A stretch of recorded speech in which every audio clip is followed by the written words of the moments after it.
Hello, Bill. Good morning, Matt. Good to see you. Welcome to the DMZ, everyone. And we're using a new technology for this. Do I look, Bill? We're using a new technology to tape. Do I look at my little camera, or do I look? I guess I look at the camera, not at the. I mean, Not I at think myself. I think always you should be looking at your if you're on a MacBook like me, you should look at the green light. Tempting to look at myself for Right. obvious reasons. I'm Yeah. handsome, and it just seems like I should. But I'll look at the green light. You know what I do? Uh, I move my browser window because for folks that I can't see Matt. I have no idea what he looks like. I've never seen him yes. before. He could look like Andre the Giant for all I know.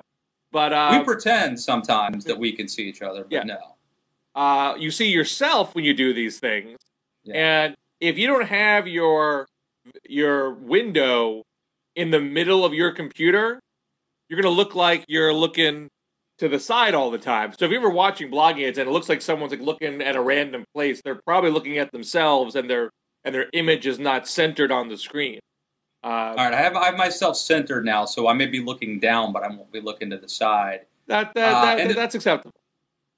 and by the way, this happens in regular TV too, to a certain degree, when you're via satellite, and you shouldn't be looking at the monitor. You should be looking at the camera. Right. But usually, when they're like, "Hi, Matt, good to see you," they sometimes can't see you.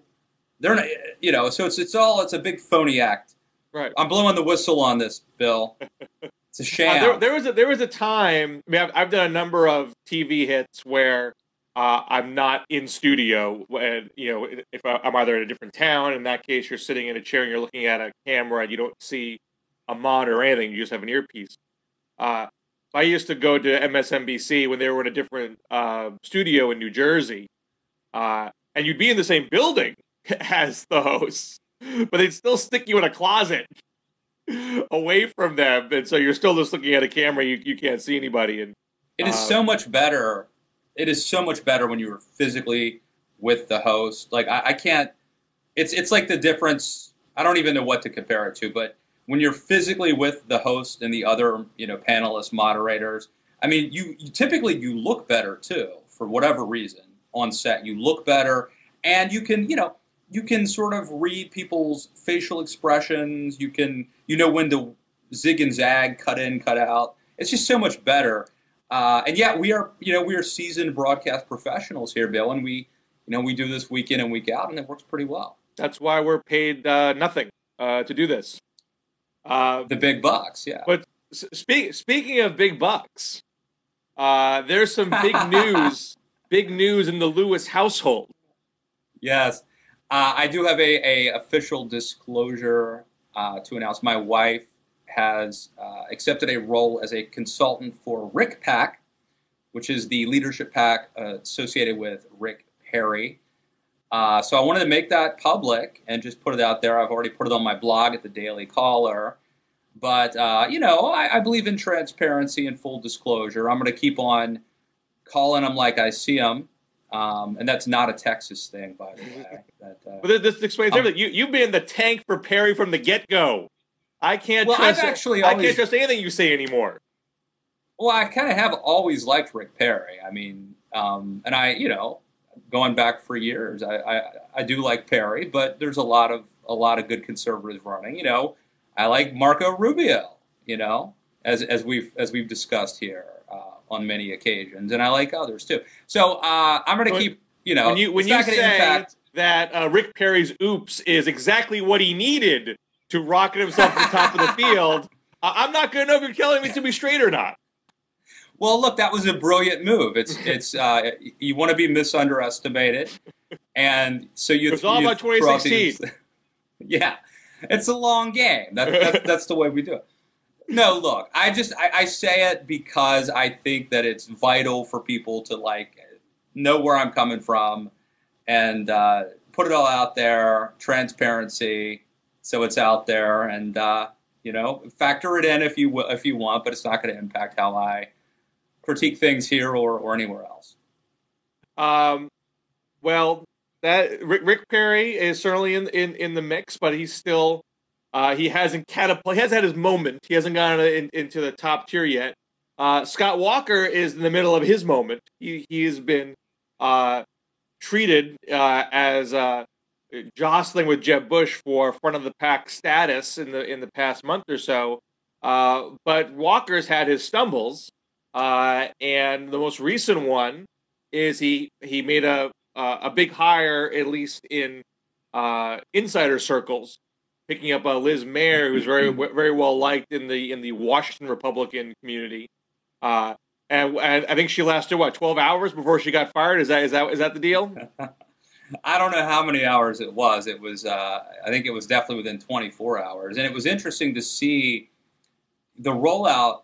The announcement of Liz Mair was huge. I think it was Chris Moody, my former colleague at CNN.com now, who wrote a pretty glowing story about her. The Twitter response was sort of universally praising her. And then it sort of fell apart. You had a couple things happening. You had somebody, I don't know, I think she says it was the Iowa Democrats, but I mean, I would assume it was some sort of an Oppo dump from a Republican rival, but who knows? But some of the things that she had said or tweeted about Iowa that were not flattering were leaked to some Iowa bloggers and reporters. And then she explicitly said that Iowa should not have first in the nation status because of the way the January Iowa Freedom Summit event came off. And I don't know if she said this explicitly, but I suppose the implication is that it was too much pandering to the right wing. And this is an event that Scott Walker, that was his breakout moment. That was Scott Walker's time to shine. Well, and then there was the other thing, and that, which I think was less important. But my other former colleague, Matthew Boyle, who's now at Breitbart, wrote a couple of scathing pieces taking her to task for a couple things. Well, she's pro-choice, but I think more harmful was her stance for immigration reform, which she supports. And he wrote a piece about her being a dual citizen, which I guess put her in company with Ted Cruz. But that somehow was called into question. So, she's being hit from sort of multiple angles, and she resigned. You think there's a conservative faction that engineered this hit on her? Well, I think that look, on Twitter, she said that the Iowa stuff came from the Iowa Democratic Party. Maybe she knows something I don't. My assumption would be that the Iowa hit, which I think was by far the most lethal, came from a Republican rival Oppo dump. I mean, I would assume that somebody did that. In terms of the Matthew Boyle Breitbart stuff, I think there is a small faction of conservatives who were sort of out to get her. I suspect that it was because of her pro-immigration reform stance that they took umbrage to. So she was fighting a multi-front war.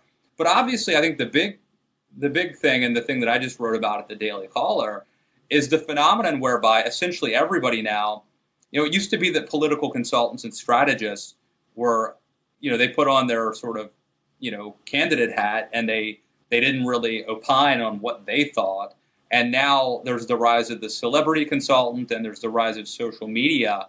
And so, this is really, there's been a spate of these sort of firings over the years. Jeb Bush lost his digital consultant within 24 hours because of what he had on Twitter or Facebook. And those were more misogynistic comments, if I recall. This is more offending the sensibilities of the local voters.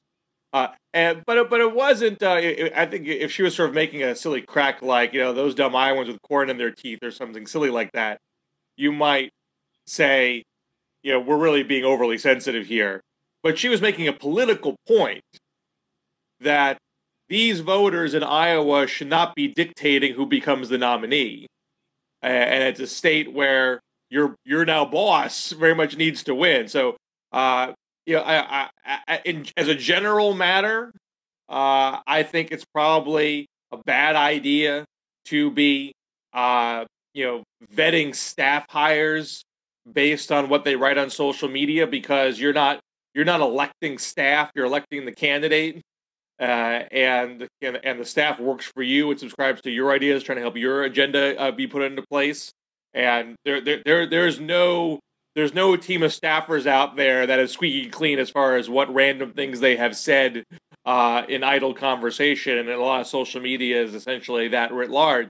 But I do think the Liz Mair thing is sort of its own thing, because it's an explicitly political comment within the cycle we're talking. This isn't something they dug up from 10 years ago. This was from 2 months ago about the current race. That's a little tougher for a candidate to have to absorb and explain away when he's trying to win an election. Well, it is interesting. First of all, it reminds me a little bit, I don't know if you remember the Richard Grinnell story. This is was hired by Mitt Romney as a foreign policy advisor, and he was pushed out very quickly. And he sort of had the same two-front war. On one hand, I think he had written some pretty nasty tweets about Hillary Clinton, that he was being hit sort of from the mainstream for that. And then because he's gay, there were some on the right, I think a very small faction, who were sort of attacking the Romney campaign for hiring him for that. So somewhat similar. And again, social media had to do with it. Look, I mean,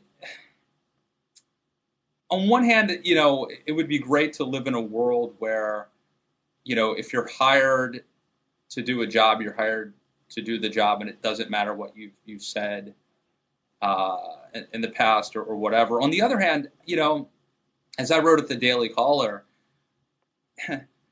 it's almost like leave the commentary to us. Like this is what we do. If you're a columnist, you sort of get paid to be. You've made that choice that like this is the life you've chosen, and if you are paid to work for a political candidate or a company, it sort of disqualifies you from being able, to sort of say contrarian, snarky things. You know what I'm saying? And like, maybe that's not a good thing. Well, you said earlier that we have a twin trend here: rise of social media and rise of celebrity consultant. Right. And there's an inherent contradiction there. If you're a consultant, if you're a staffer, you're supposed to be in service to the candidate. You're not supposed to be the story. You're supposed to be quietly giving advice that the candidate can process and then come out with his or her position to the public. If you're getting in the way of that, you're not serving your boss. And so if that's the life you've chosen, you perhaps should be more judicious in what you say on public platforms. Well, and I think part and parcel of that is to suppress your liberty and your freedom to say controversial things, like to bring yourself into submission in the sense of like this is a role you've chosen, and that that sort of once you make that choice, then sort of part and parcel of that is submitting yourself to not saying making political sort of commentary, controversial statements. I mean, I think it used to be, like, maybe I'm old school, but I think it used to be in the old days, like if you were, it was sort of like you were a soldier, you were a good soldier, and you did your job, and you didn't voice your opinion, you didn't think anybody cared what your opinion was because you were working for clients. And maybe those are like old-fashioned values.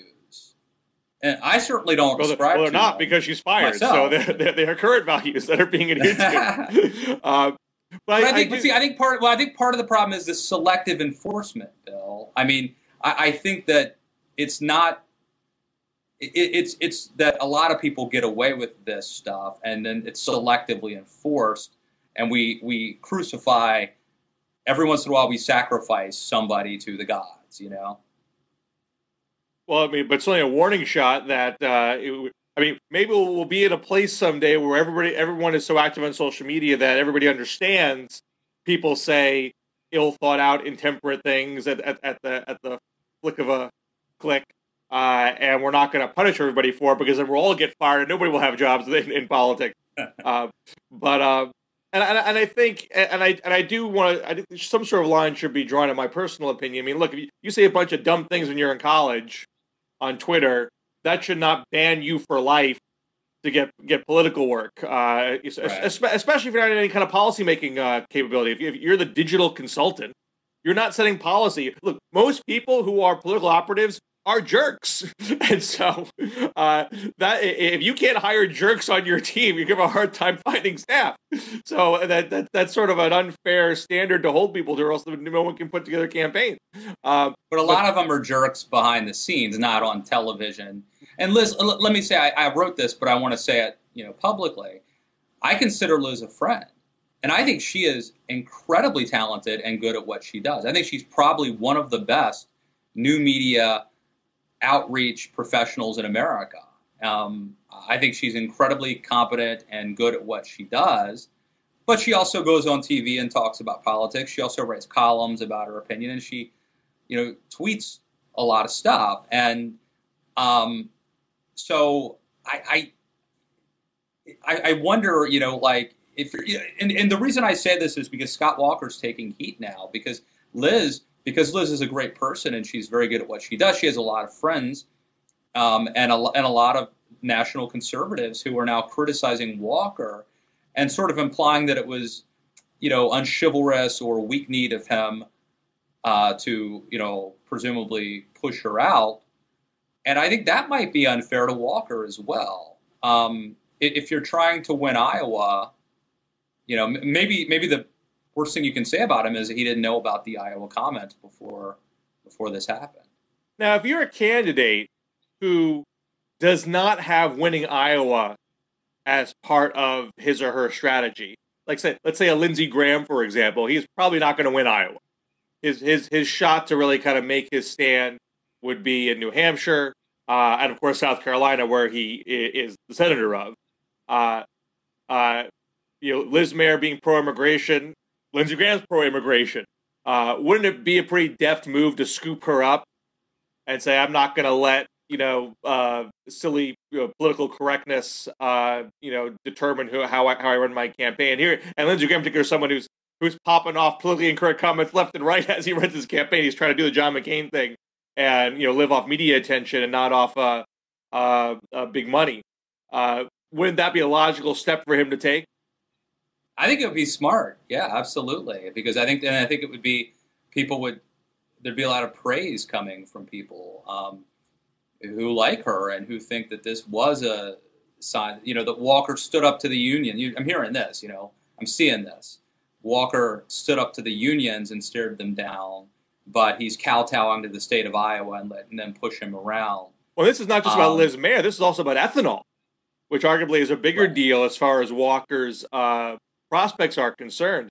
I wrote about this the other day. I don't know if people fully grasp this. This is a bit of a broader conversation, but there was this Iowa agriculture summit that happened a week or so ago, and you hear that, you think, a bunch of salt of the earth farmers got together to talk to the next leader of the free world.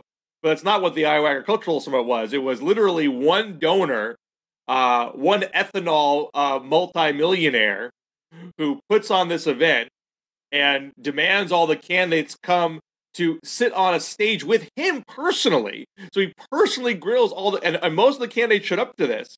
And he, puts direct pressure on them to support the renewable fuel standard, which is a federal regulation which dictates the percentage of renewable fuel that gets put in gasoline and is seen as essentially an ethanol subsidy. There are even there are liberals that don't like it because liberals think ethanol is not a net plus for the environment. There are conservatives that don't like it because it's a federal regulation dictating what goes in gasoline.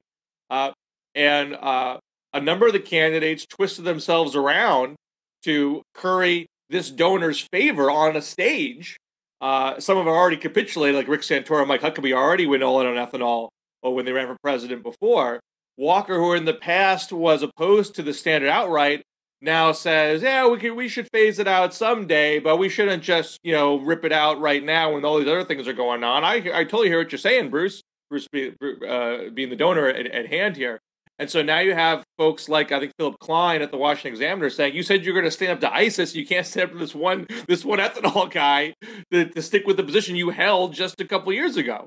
So that seems to be kind of, working its way into the Scott Walker narrative that he is not following through on his own pledge to be the conservative stalwart. Yeah, and you can see from the oppo being pushed from Jeb Bush, I'm guessing, and others, that there's a sense to turn Scott Walker into a flip-flopper. That's being pushed now, and this plays into that. So yeah, go ahead. Somebody should probably grab up Liz Mair. She's very good at what she does anyway, and you might get some love from center right media nationally if you do it.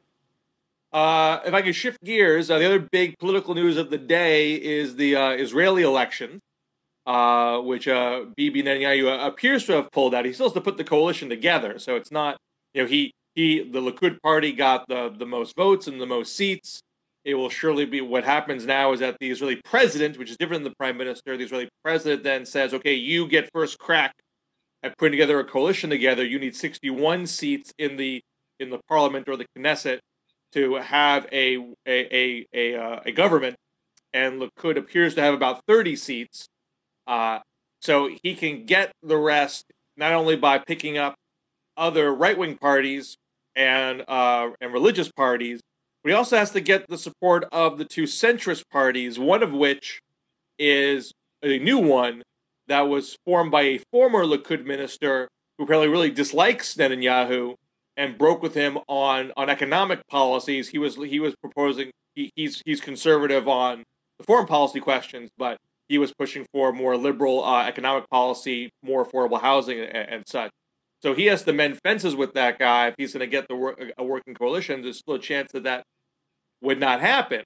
But there was an increasing sense in the media because the polls before Election Day showed the center-left Zionist Union in the lead with a few votes. They would have a tough time putting together a coalition too, but it seemed like they might get the first crack at putting one together. Polls showing them either being a dead heat with seats with Likud or a few seats ahead, and now it ends up that Likud ends up 6 seats ahead, so it's seen as this big, great Netanyahu comeback. What I personally think is being missed in that is Netanyahu got his seat gain by cannibalizing the other smaller right-wing parties. He didn't take a chunk out of the center-left.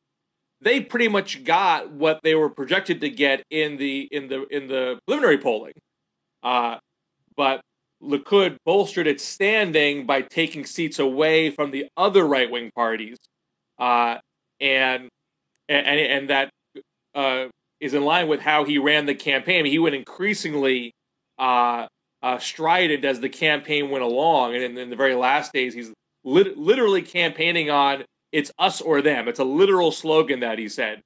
We can't let the left. I mean, if the Zionist Union was going to get a coalition, they'd have to align with the Arab parties that had unified. They typically have been fractured a lot. They generally refuse to be in coalition governments because they don't want to be complicit with any kind of settlement policies, for example. But there was a sense that maybe they would be pragmatic to get Netanyahu out of there. Bibi used that as a weapon to say, don't let the Arabs get in the government. He's on election day, he literally said, the Arabs are voting in droves. You need to turn out and vote. And came out and said in the last hours that he would never have a two-state solution. So all these things that might have very serious consequences for his ability to govern down the road were sufficient to rally the right-wing base of the country and have the largest plurality in the government. But overall, the right-wing parties lost seats relative to where they were currently, and the center-left parties gained 5 seats. But that's being lost in the shuffle because of the gap between Likud and the Zionist Union in the final results. A win is a win is a win, of course. and you certainly can't. And it goes to show that you can't bet against playing the national security card in Israeli politics. There's not a massive appetite for peace talks with either Iran or with the Palestinians. There was some sense that perhaps because the economic insecurity in Israel has been increasing, there's a wider wealth gap than there had been, that the left was able to say, look, Bibi's been obsessed with Iran. He's not even succeeding on Iran. They're still moving apace. And while our economy falls apart, there was a hope that that would be a winning argument. Bibi started to pivot, say, look, I'll do something on housing. I'll work on that. Don't worry about that. But you need me as the firewall against Iran. That argument carried today. So I assume in conservative Washington quarters there is great rejoicing that the speech that he gave to Congress didn't end up being a net negative for him. There was some concern about that, but it seemed to help him in his larger narrative. Yeah, two thoughts on that, Bill. One, I think John Nolte over at Breitbart was really good at sort of pointing out, media bias. And I think had Netanyahu been defeated, the press today would be pushing the line that, Netanyahu went too far. There was a backlash against his speech. And it would be sort of a victory for Obama. And the press is not, of course, going to now that Bibi apparently won, you're not getting the same, did Obama overreach type of story. So I do think that's interesting. I mean, the New York Times itself, in the New York Times story, they actually said Bibi ran on a scorched earth campaign, which I thought was pretty sharp language for a news story, I have to say. Not that I disagree with the assessment, but I wouldn't expect that to be in a news story about it. But right. That is, I think, the talk in more elite circles. How does he govern now that he's explicitly said it's a bad thing for Arabs to vote? I will never have a two-state solution. How do you have peace talks now with the Palestinians if you just ruled out what they want? That's really affecting the national coverage and the international coverage. Whether Israeli voters care or not is another story.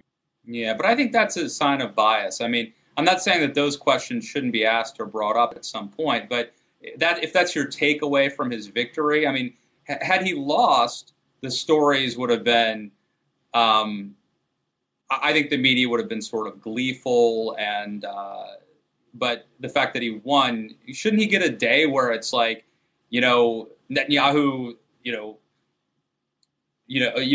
wins the day, just a bit of a puff piece about how his plan worked, the country rallied to him, to his vision. I don't know. It strikes me as telling, but I think one of the things I've been thinking about, because Bill is I'm writing this book, looking at the Republican Party and sort of how it started. The conservatism started off as this intellectual, respected philosophy, and then kind of got dumbed down, and how we can get it back. And it strikes me that I was wondering, why is Netanyahu so popular in America? And I think he combines two things that don't often go together in American conservative politicians. On one hand, he is utterly tough and strident, which the base likes. But on the other hand, he is, intellectual, sophisticated, cosmopolitan.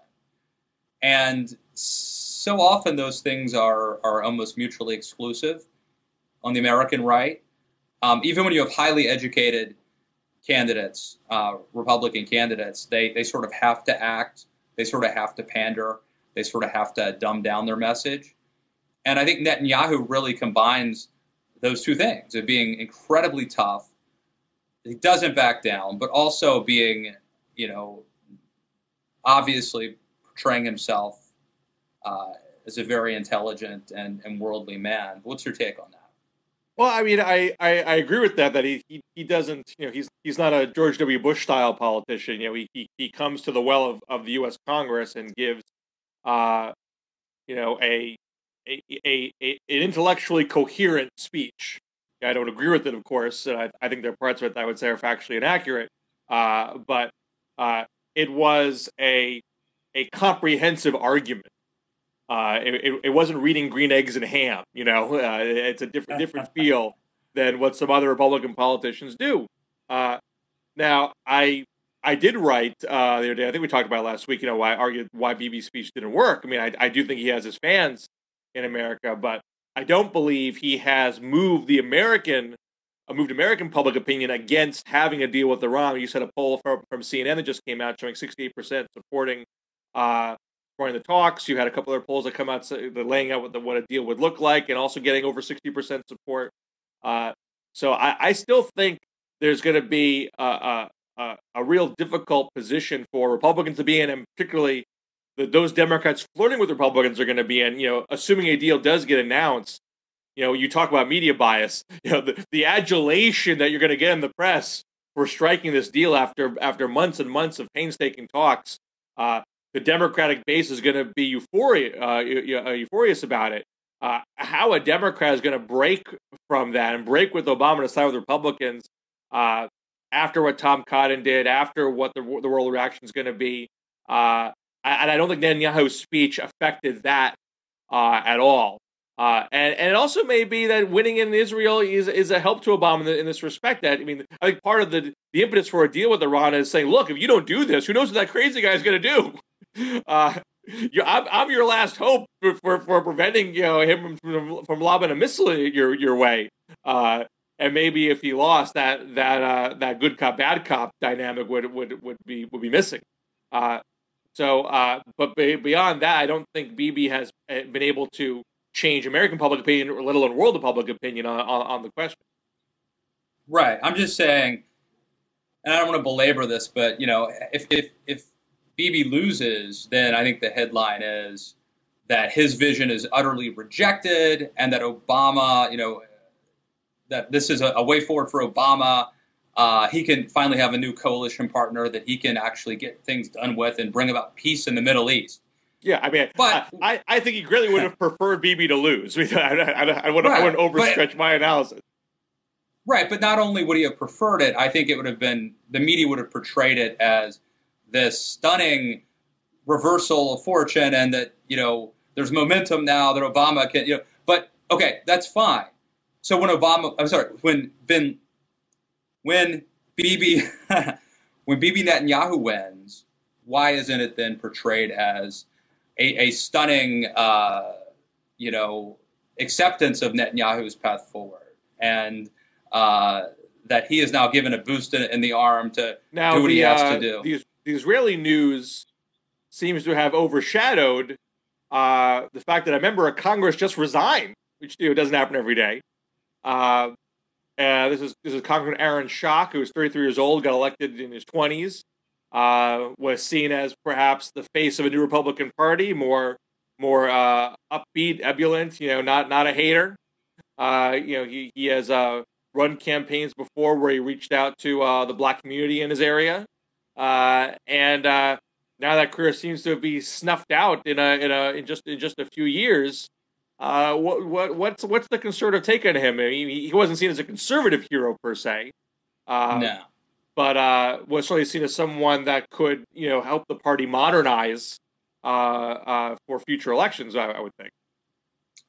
Right. I have a couple interesting takes on this. I mean, so first of all, it's been a month of drip, drip, drip with nothing but bad stories coming out about him, and some of them turned out to be pretty damning. So, for example, I guess the latest was that he was reimbursed by the government or his campaign, I forget which.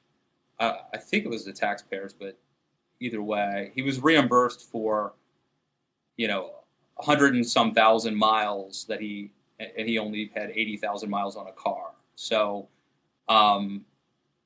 certainly the appearance of impropriety there, and so. That was like the latest. So I just want to preface by saying that there are serious substantive questions about him that have to do with ethics. Having said that, I think there are a couple of interesting side angles here.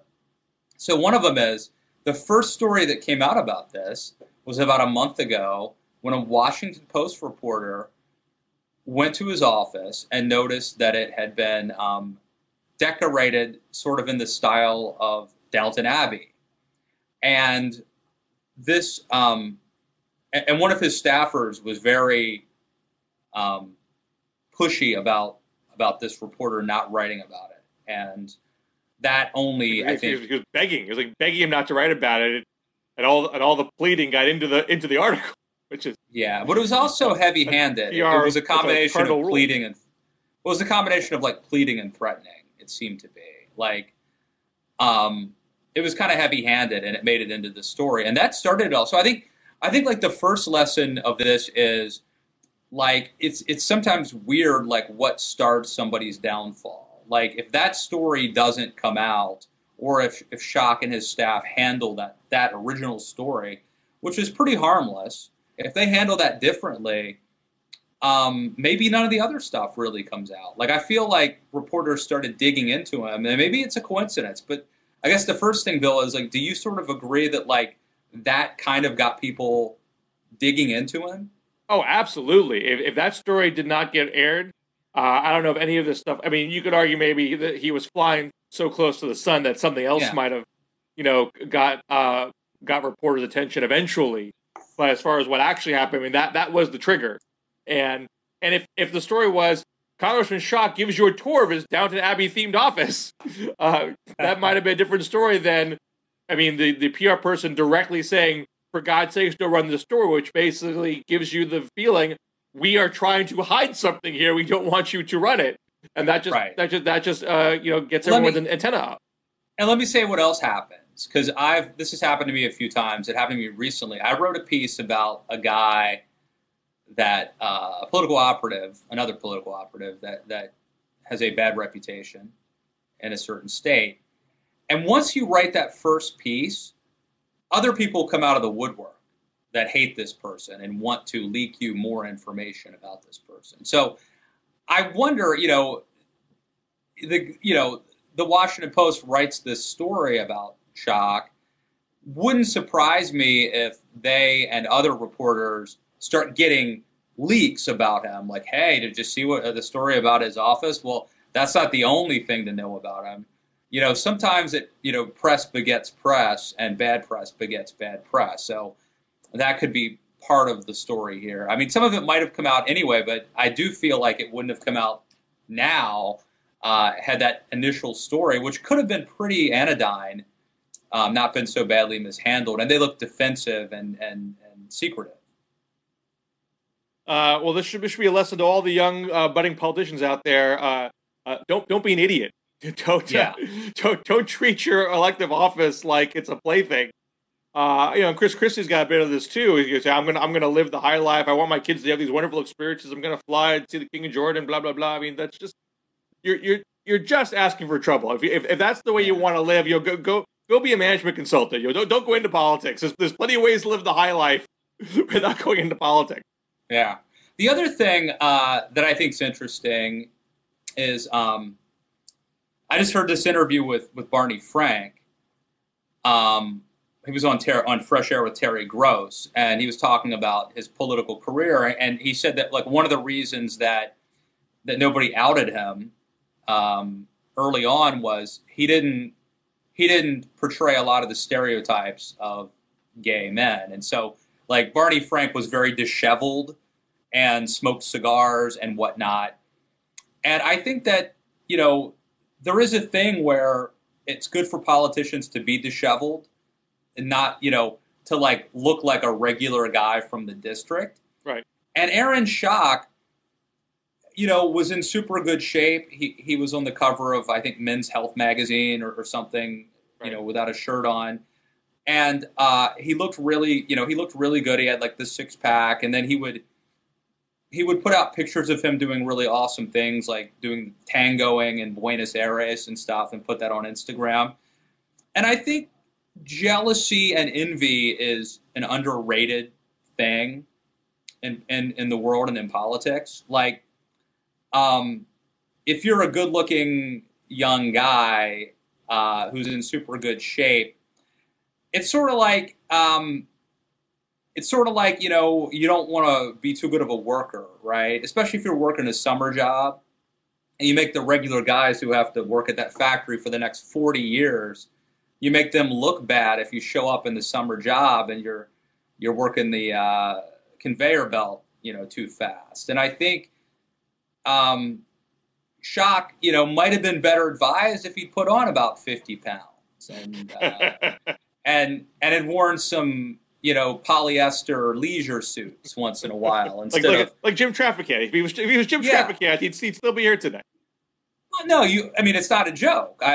I think that sometimes like looking too good for a politician could be a bad move. Right. And people get jealous of it. People don't like it. People don't trust it. And look, you tell me. If he just looks like a regular guy, maybe he still has a job today. Oh, I totally agree with that.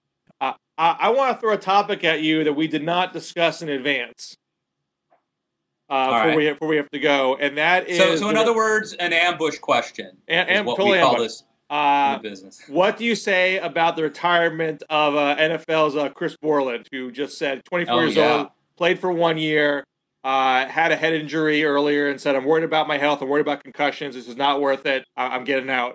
I know that Rush Limbaugh has for a long time been saying sort of the left is out to get the NFL and use this issue as a way to emasculate the country. Is this sending shockwaves through the NFL community that things can't go on like this if people think the sport is inherently bad for one's health? Well, that's a great question. I think that there's no immediate panic, but I think there's a long-term concern that you don't want what happened to boxing to happen to the NFL. There was a time when you knew the name of the heavyweight champion of the world, and when boxing was a huge deal, it was on regular television, and it was the greatest title in the world, being the heavyweight champ. And that, for a variety of reasons, boxing has lost favor. I think it's making a little bit of a comeback right now with the whole potential for the Pacquiao fight coming up. But it's not Romney Holyfield that's bringing it back? That too. It's not what it used to be. And I think there is a danger that if moms and dads quit letting Junior play football, and that eventually over the course of maybe the next 20 years, football would lose its spot as being what it is now, just this behemoth dominant sport.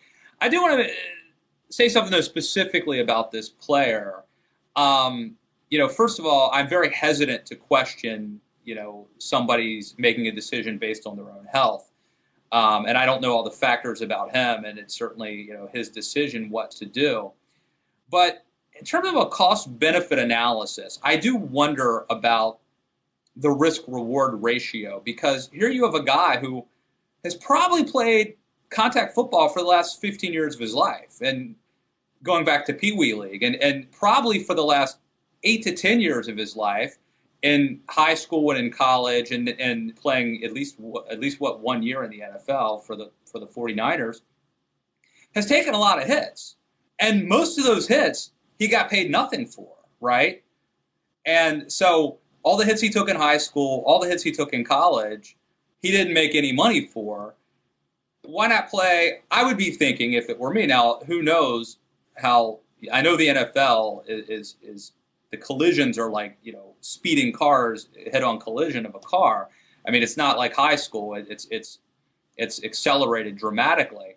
But from a cost-benefit analysis, if I were him, I might think, well, can I cash in 1 more year and make a few $1,000,000 for me and mine going forward? And might the cost-benefit not make sense? Because, there is, he's got skin in the game.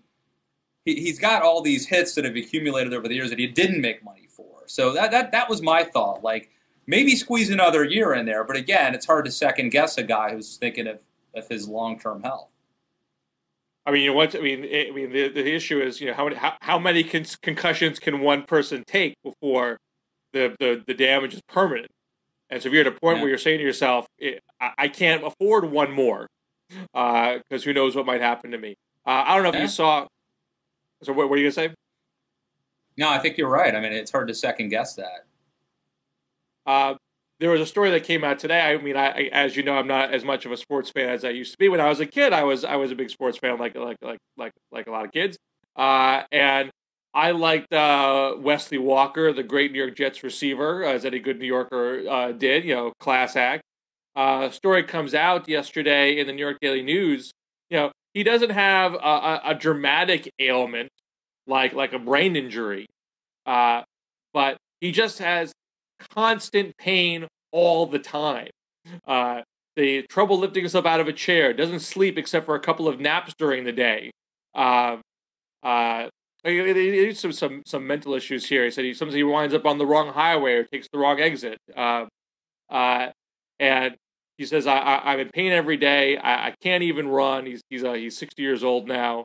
Asked if it was worth it. He says, not at all. I would have taken another path, maybe become a commentator. Just from a physical standpoint, there's no way I would put my body through what I do now. I don't wish this on anybody. I mean, it's got to make you pause. And this is the guy who was a huge success. Most of these NFL players are not huge successes. They play for a few years, right, and they don't make it a career. I just think that anyone would just. I don't even see this as a political matter. You just have to think about, is this a safe thing to put one's body through, and is it worth selling it as a product to everybody, to see other people put themselves through that? I mean, it's one thing to say you're making a conscious decision what to do with your life, but a lot of people don't know this is the potential consequence of playing this game. I mean, I agree. It's a real sort of ethical question. It's a conundrum. I mean, I really do see it both ways. On one hand, I do think the NFL is making attempts to make the game safer with rule changes and equipment changes and technological improvements. On the other hand, football is always going to be an inherently violent sport, and that's part of what makes it good, fun to watch. Let's be honest.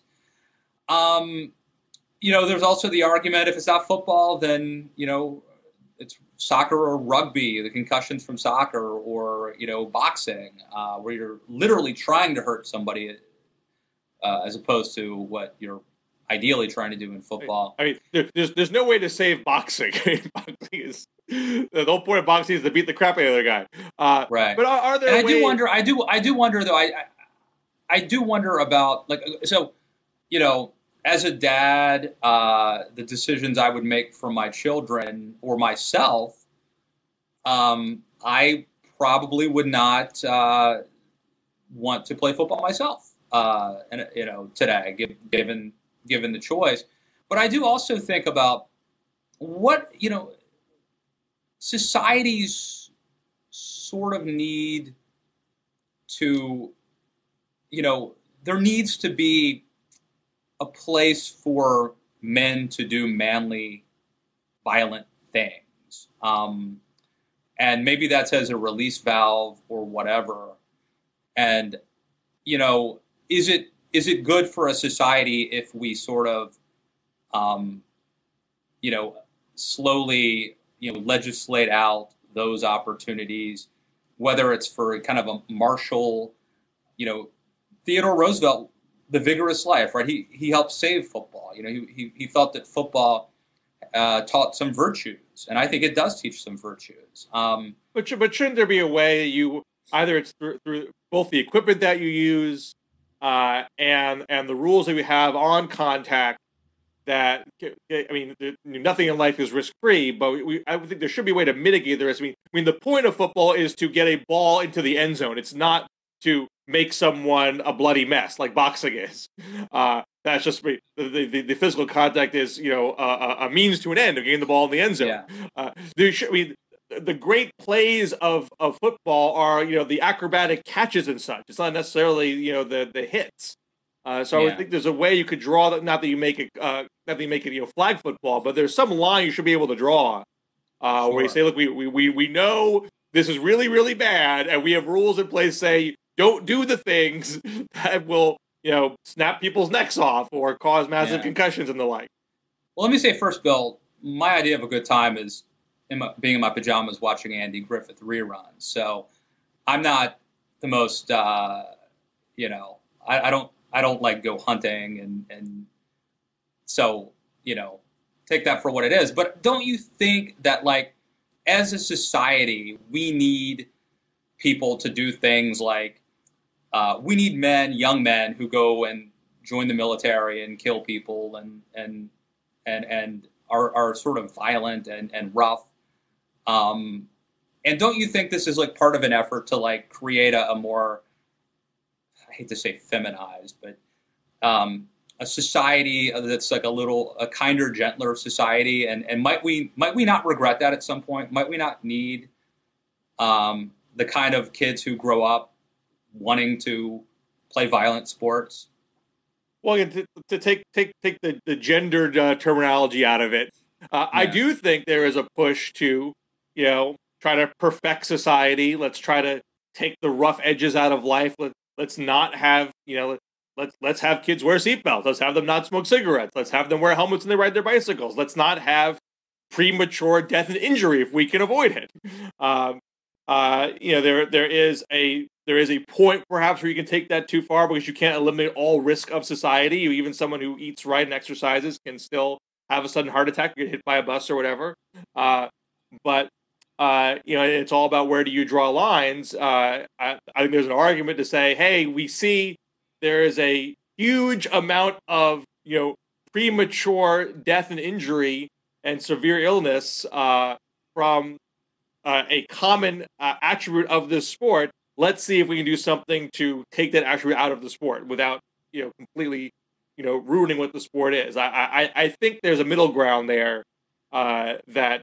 I know Russia's worried that liberals are going to destroy football forever. I don't see why that is necessary. Well, my dad was a prison guard who hunted, and he was just sort of a man's man, a country, pretty much a badass. And he was unlike yourself. Unlike me, he was a much tougher, better man than me. He was a pretty big guy for back then. He was like 6'1" and 200 and some pounds, and he was actually a basketball star in high school. And he thought that I was going to be a really big guy when I grew up. I didn't end up. I never made it to be as tall as him. But who knows where my kids will be because of that. But he figured I was going to be 6'3" or something, and he thought that they were going to be after me when I got to high school to play football. And he told me, I don't want you playing football because I know people who played football and they had fun for 2 or 3 years, and now they have a limp. They hurt their knees, and they spend the rest of their lives, the next 40 or 50 years, walking around limping. So even my dad, who was this like tough, conservative, old school guy who actually turned me on to Rush Limbaugh in 1988, didn't want his son playing football, and this was many years ago. So you can imagine the danger that the NFL has if eventually moms and dads, start saying, we don't want you doing that. I think we should leave it on that note, sir. All right. Good show, Bill. As always, another award-winning episode. Always going to talk to you. Congrats to your wife on her recent hire. Godspeed to Rick Perry. Yeah. All right, buddy. Good talking to you. And check us out on Twitter, everyone, at DMZ Show. Also find us on Facebook /DMZ Show. And we'll see you back here next week. Take care.